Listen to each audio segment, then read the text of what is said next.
Oke,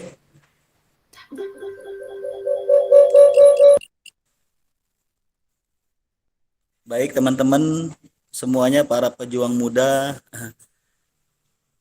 dari Kabupaten Ketapang dan Kota Singkawang, Provinsi Kalimantan Barat.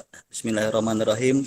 Eh, Selamat siang. Assalamualaikum warahmatullahi wabarakatuh, teman-teman semuanya. Waalaikumsalam warahmatullahi wabarakatuh. Selamat siang, Pak. Selamat siang, Pak.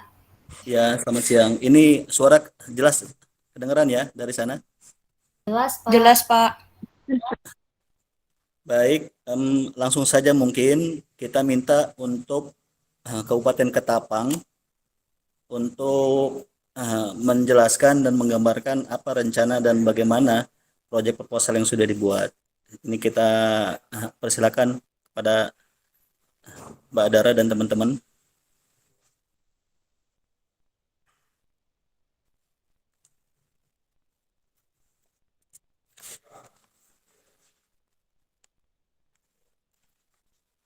Kalau ini materi sudah kita baca-baca ya sedikit, tapi silakan untuk dipertajam kembali.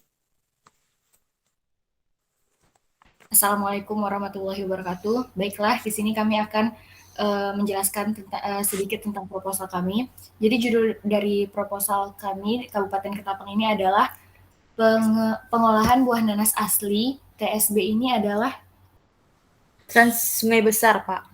Desa Trans Sungai Besar sebagai upaya pengembangan UMKM, KPM, PKH, warga trans di Desa Sungai Besar. Yang bertiga ada Dara dari Pekanbaru, Afriani dari Pontianak, dan Deo dari ND. Oke, langsung. Yang pertama, Pak, di sini kami akan menjelaskan tentang profil singkatnya dari Desa Sungai Besar, di mana Desa Sungai Besar ini salah satu desa yang terletak di Kecamatan Mata Hilir, Kabupaten Ketapang.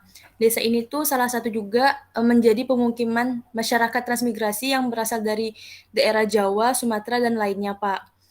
Di sini tuh tempat tinggal mereka itu tidak jauh dari masyarakat lokalnya. Nah, sebagian besar dari pekerjaan mereka itu kebanyakan itu petani dan mencoba untuk budidaya ikan. Tapi lebih besarnya menjadi petani, Pak. Nah, dari data yang kami dapatkan, warga transmigrasi ini datang ke Matan Hilir Selatan itu diperkirakan dari tahun 2010 dan 2011 itu yaitu sebanyak 175 kakak.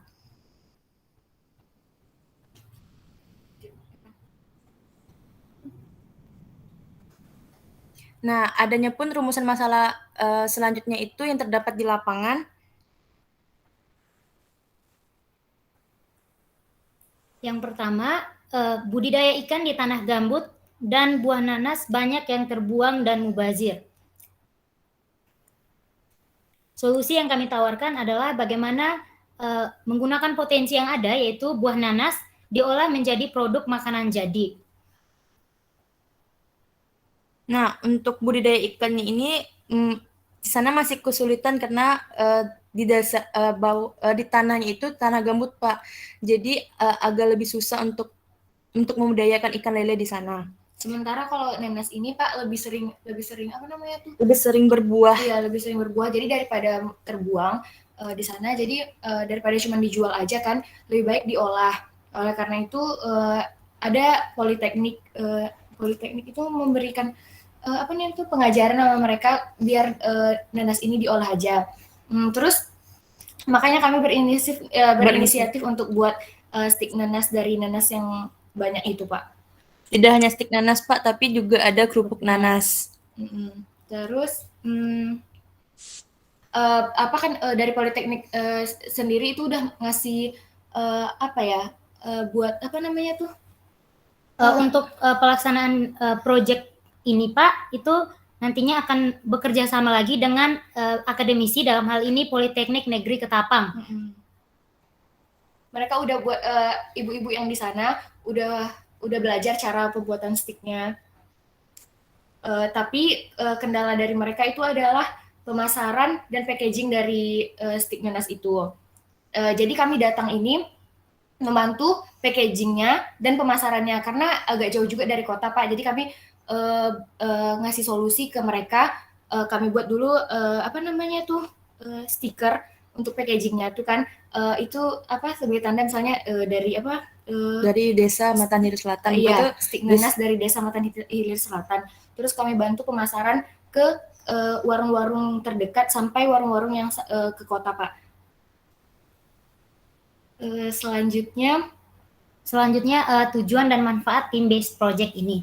Nah, Pak, kita tahu bersama bahwa transmigrasi itu adalah salah satu program pemerintah Indonesia dalam rangka mengentaskan kemiskinan di Indonesia. Dan dari cerita KPMPKH waktu kami melakukan kunjungan ke sana, bahwa ada juga beberapa KPMPKH atau beberapa keluarga yang sudah kembali ke daerahnya masing-masing. Nah, kembalinya para warga transmigran ke daerahnya ini sebenarnya adalah salah satu kegagalan dari program transmigrasi itu sendiri, karena di mana transmigran diharuskan untuk menetap di suatu wilayah, tapi justru kembali. Berarti upaya pemerintah untuk meminimalisir kemiskinan lewat program transmigrasi itu nantinya akan terasa tidak efektif. Jadi tujuan dan manfaatnya ini adalah yang pertama, sebagai dukungan terhadap program pemerintah untuk meminimalisir jumlah penduduk transmigran yang akan kembali ke daerah asalnya nanti. Yang kedua, sebagai motivasi bagi masyarakat transmigran, terutama KPMPKH, untuk produktif tanpa harus bergantung pada bantuan-bantuan pemerintah.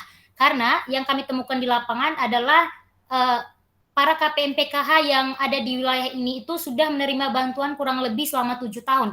Dan jika sudah selama 7 tahun itu masih tetap menerima bantuan, berarti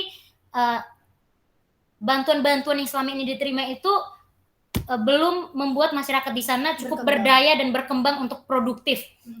Lalu yang ketiga, sebagai contoh baru perilaku masyarakat produktif bagi seluruh KPMPKH lain yang ada di Kabupaten Ketapang. Nah, Pak, sejak kedatangan kami ke Kabupaten Ketapang, yang kami temukan di lapangan adalah perbedaan antara masyarakat transmigrasi dengan masyarakat asli Ketapang adalah di etos kerjanya, Pak. Jadi kalau kita ke masyarakat Kabupaten Ketapang masyarakat asli Kabupaten Ketapang itu etos kerja ini tuh jauh lebih rendah dibandingkan oleh warga masyarakat yang transmigran. Mereka justru lebih produktif, sehingga lebih menggunakan lahan-lahan yang ada di daerah tempat tinggal mereka, seperti yang sudah dijelaskan di awal, bahwa di daerah tempat proyek akan dilaksanakan ini adalah lahan gambut, sehingga untuk budidaya ikan yang sebelumnya digalakkan oleh pemerintah di sana kemudian gagal, karena memang ikan sendiri tidak bertahan lama di lahan gambut,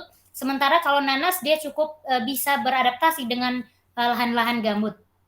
Dan yang berikut, masyarakat lokal pun dapat melihat, akan disadarkan dengan kegiatan ini bahwa daerah Ketapang itu selain di daerah Matan Hilir Selatan, di desa-desa lain juga memang punya potensinya masing-masing, tinggal bagaimana mereka mulai menggandeng stakeholder lain, akademisi, ataupun elemen-elemen masyarakat lainnya untuk kemudian mulai mengolah potensi yang ada.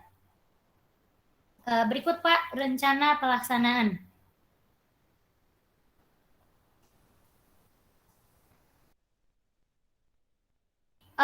Gambaran detail pelaksanaannya, Pak. Untuk strategi pengembangan kegiatan program selama Team Based Project ini berlangsung, strategi yang kami pakai adalah menggeliatkan kiat sukses kembangkan UMKM melalui pelatihan-pelatihan. Di situ kami akan bekerja sama dengan para institusi atau stakeholder, pencarian donatur untuk modal usaha, dan juga propaganda di media sosial, khususnya melalui akun media sosial Pejuang Muda Ketapang untuk memperkenalkan produk baru tersebut. Selanjutnya untuk strategi marketing dan publikasi, di situ kami akan menggunakan strategi 4P, product, price, place, dan promotion. Nah, kalau untuk produk sendiri, Pak, dari olahan nanas nantinya, sebelum kami tiba di Kabupaten Ketapang, masyarakat di sini sudah mulai membuat sendiri, artinya mulai mencari referensi sendiri untuk membuat. Tapi dengan kedatangan kami kemudian memberikan masukan kepada ibu-ibu KPMPKH untuk produknya sendiri itu bagaimana kalau misalnya kerupuk nanas atau stik nanas itu kita harus tentukan apa kira-kira yang menjadi menu andalannya nanti. kayak untuk stik nanas dan kerupuk nanasnya nanti perlu ditambah varian rasa dan sebagainya.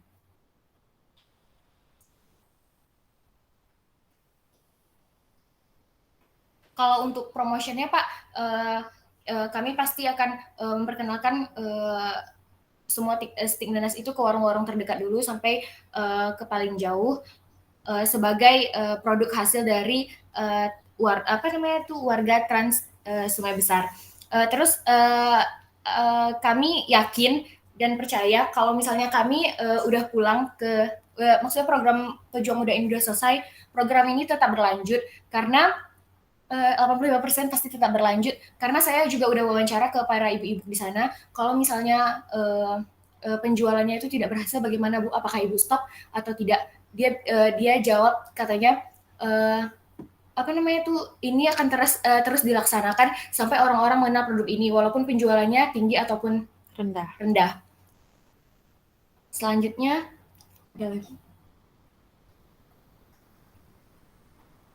Gitu aja. Segitu dulu Pak. Apakah ada pertanyaan? Sekian dari Ketapang, terima kasih.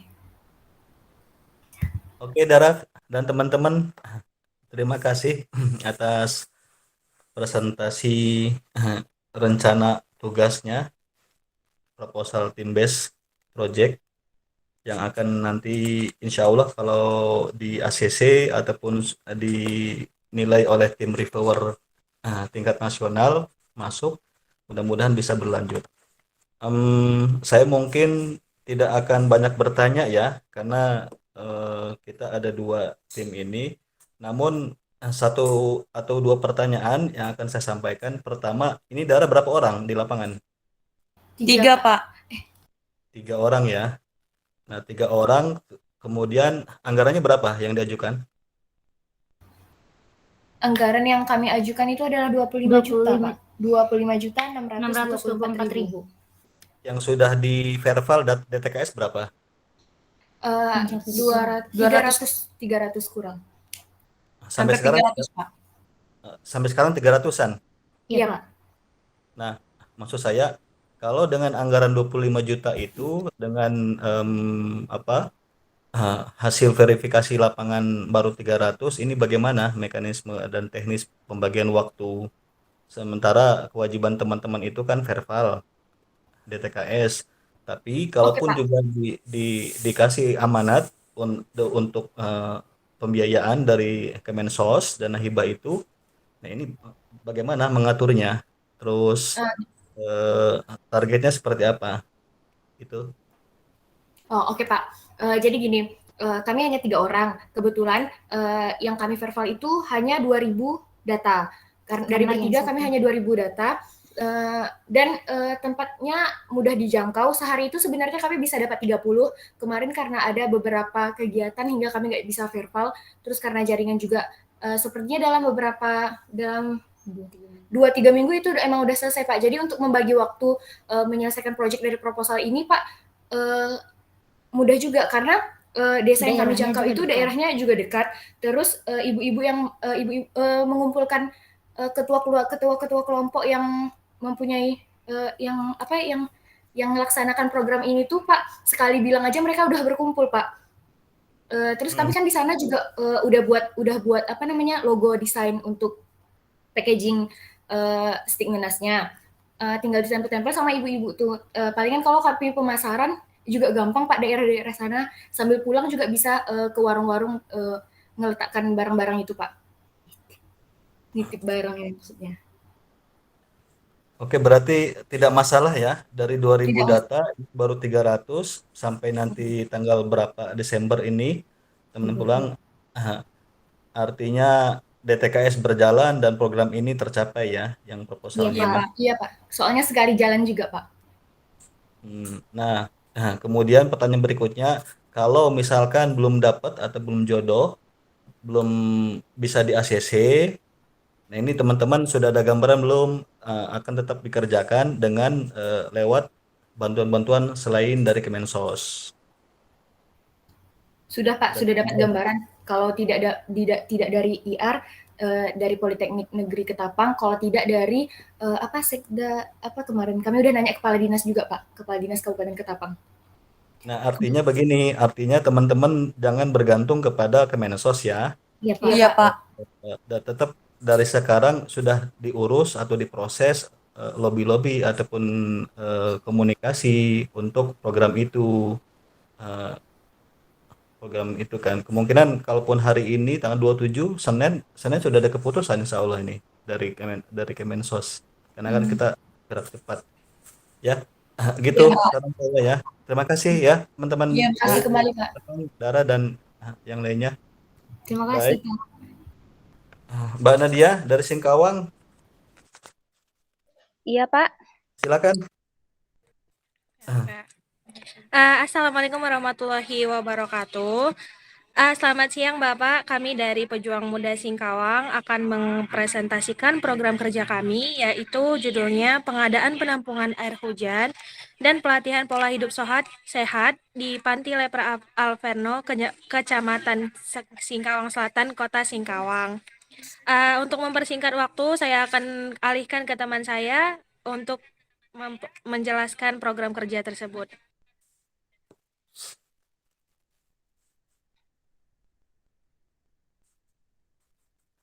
Baik, sebelumnya perkenalkan nama saya Veronica. Saya akan menjelaskan tentang latar belakang dari pengajuan proposal ini. Karena seiring pertumbuhan dan perkembangan di daerah Sijangkung, Kecamatan Singkawang Selatan ini, maka dibutuhkan satu prasarana dasar yang sangat utama untuk dipenuhi, yaitu air bersih.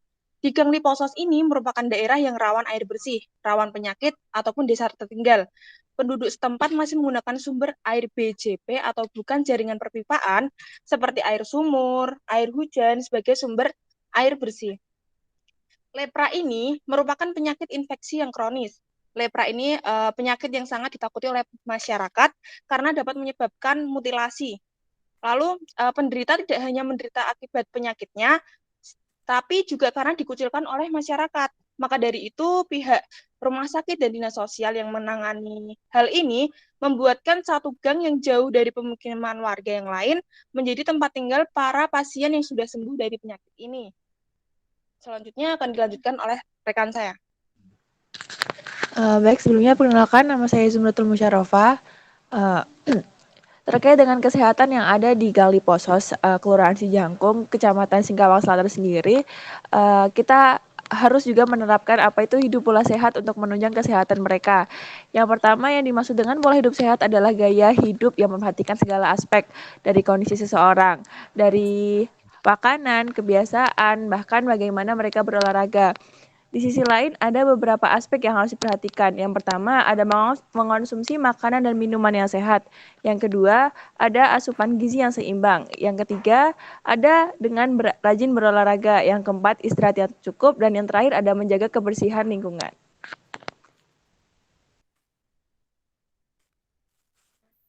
Selanjutnya akan dilanjutkan oleh teman saya. Perkenalkan, nama saya Muhammad Andrea Nanta.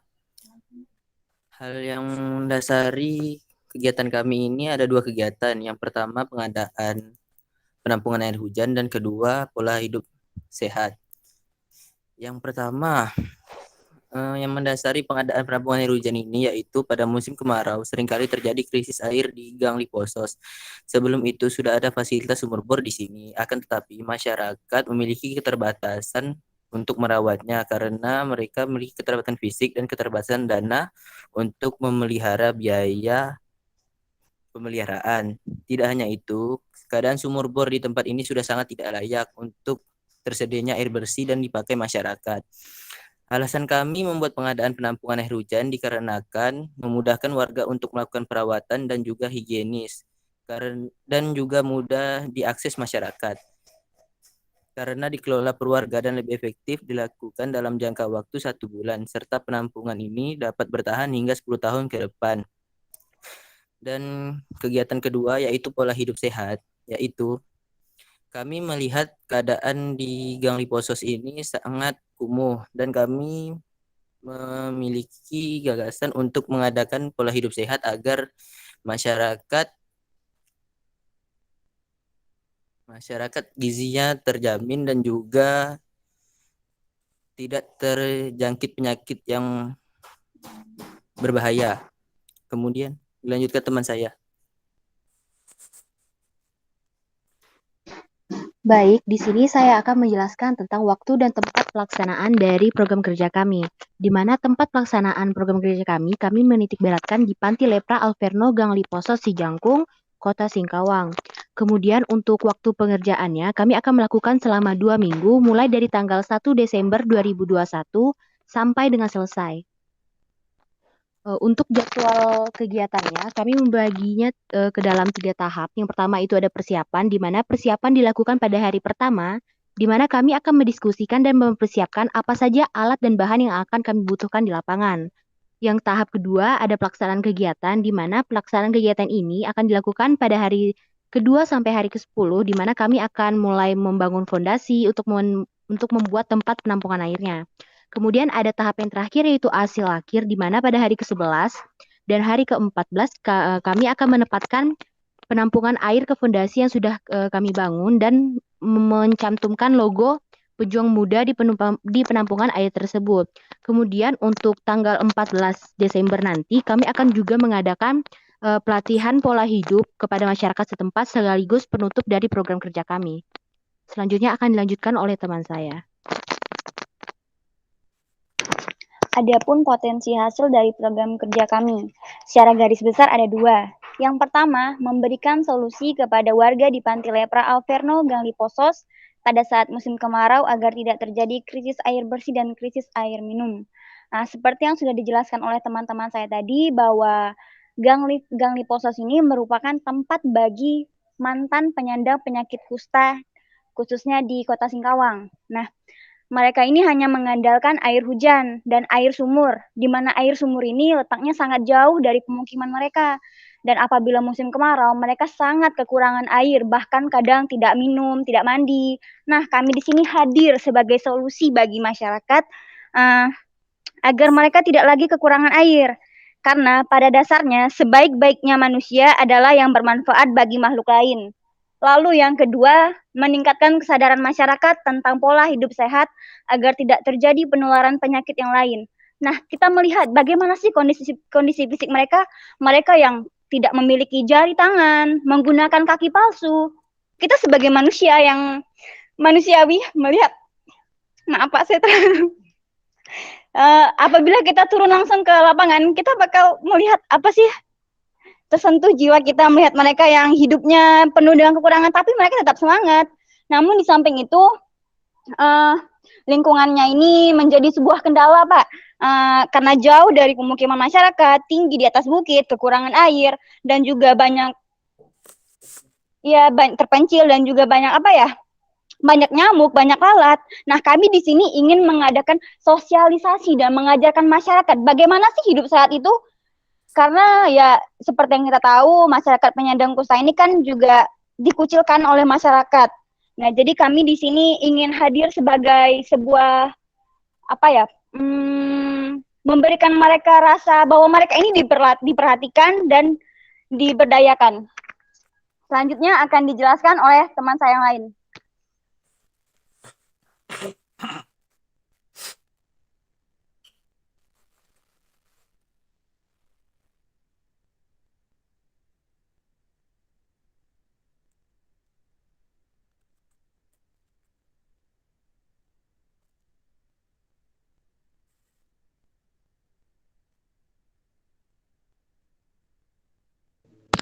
Mohon maaf sebentar karena ada kendala teknis. Baik, selanjutnya adalah perhitungan dana dari program kerja yang akan kami laksanakan, yaitu sebesar Rp107.080.000. Dengan rekapitulasi anggaran, yaitu pertama kami akan mengajukan anggaran ke PF yaitu sebesar Rp50 juta, kemudian swadaya atau bantuan pihak lain sebesar Rp50 juta, dan bantuan pihak lainnya yaitu sebesar Rp17.080.000. Berikut justifikasi anggaran kegiatan. Yang pertama, perlengkapan yang dibutuhkan dengan total Rp114.130.000 dengan rincian penampungan, pilok, pasir, semen, batu kerikil, kepanitiaan, sewa peralatan dan banner. Lalu yang kedua bahan habis pakai dengan total Rp1.150.000 dengan rincian ATK, print proposal kegiatan, proposal sponsorship, LPJ, surat menyurat, daftar hadir panitia, daftar hadir umum, berita acara, dan bahan-bahan kebutuhan protokol kesehatan.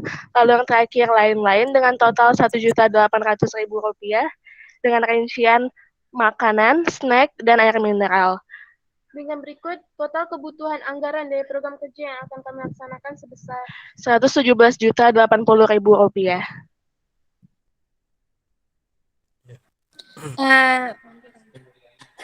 Demikian Pak, kami lampirkan dokumentasi dari Gang Liposo sendiri. Bisa dilihat Pak, ada sumur di bawah itu ya Pak ya.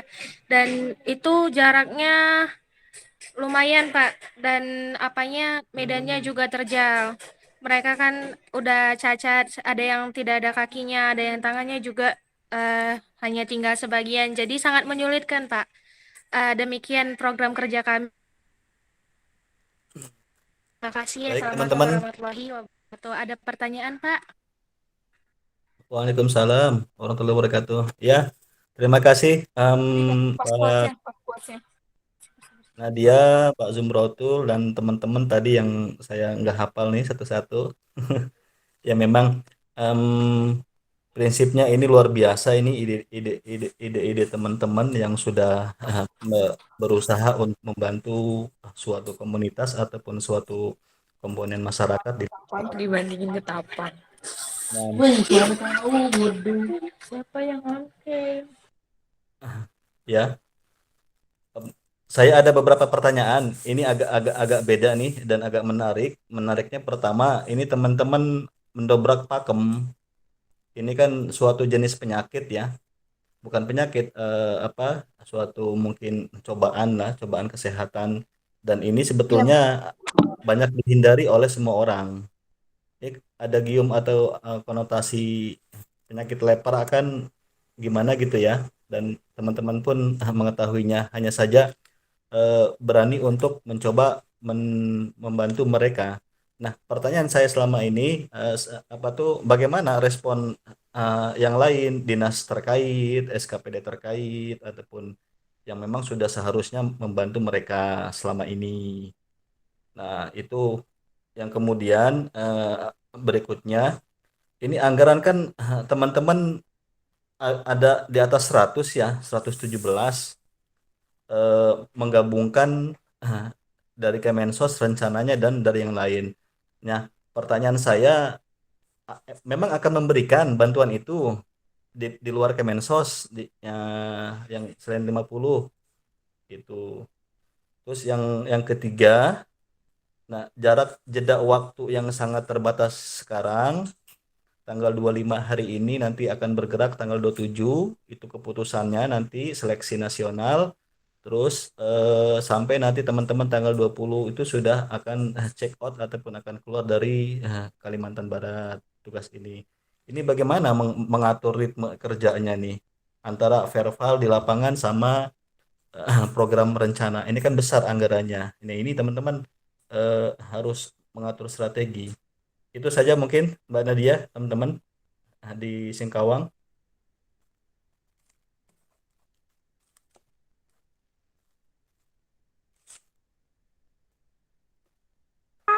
Iya Pak, izin menjawab.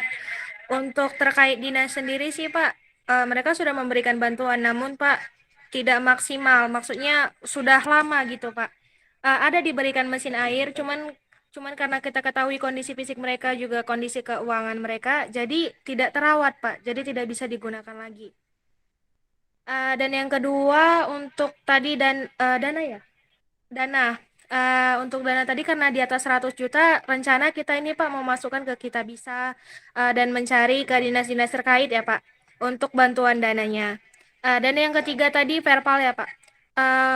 Kami di Singkawang sendiri Pak agak kesulitan karena kondisi geografi yang bukan dari namanya kota Singkawang, soalnya dari kelurahan ke kelurahan itu jaraknya sangat jauh Pak. Ada sekitar setengah jam, 1 jam, ada yang juga 1 jam Pak di daerah pinggiran di bawah gunung juga ada Pak. Dan terkendala sinyal juga Pak. Tapi kami usahakan setiap hari kami ada progresnya Pak. Terima kasih Pak. Oke. Ada yang lainnya tambahan atau sudah cukup mewakili? Saya ingin menambahkan Pak terkait dengan Prokja ya Pak ya. Untuk data verifikasi, data verbal akan tetap dilanjutkan terkait dengan Prokja yang kita laksanakan hanya berdurasi 2 minggu Pak. Jadi tidak ada gangguan gitu Pak untuk kita tetap terjun langsung untuk verbal gitu. Siap. Baik, terima kasih atas informasinya dari Mbak Zumrotul. Mbak siapa yang pertama? Vidya, Mbak Pak. Nadia dan teman-teman. Luar biasa ini. Mudah-mudahan ide-idenya terbaca dan tercatat. Juga dari kata Pang juga sama tadi, semuanya luar biasa. Namun pada akhirnya kan nanti akan direview dari tim panitia pusat. Tetap kita berdoa, berikhtiar, mudah-mudahan apapun dan bagaimanapun nanti dari pusat, dari Kemensos, mudah-mudahan yang terbaik ya. Dan saran kami, aku mentor, tetap teman-teman semangat selalu jaga kesehatan di lapangan. Ya. Ini sudah hampir 1 bulan kita di lapangan, mudah-mudahan kembali ke rumah dalam keadaan sehat walafiat. Oke, terima kasih nih atas informasinya. Mudah-mudahan bermanfaat. Mungkin kita cukupkan ya, teman-teman. Terima kasih Mbak Dara, Baik, Pak. Mbak Nadia, dan lain ya. Assalamualaikum warahmatullahi wabarakatuh. Selamat siang semuanya. Waalaikumsalam warahmatullahi wabarakatuh. Waalaikumsalam. Terima kasih Pak. Ya.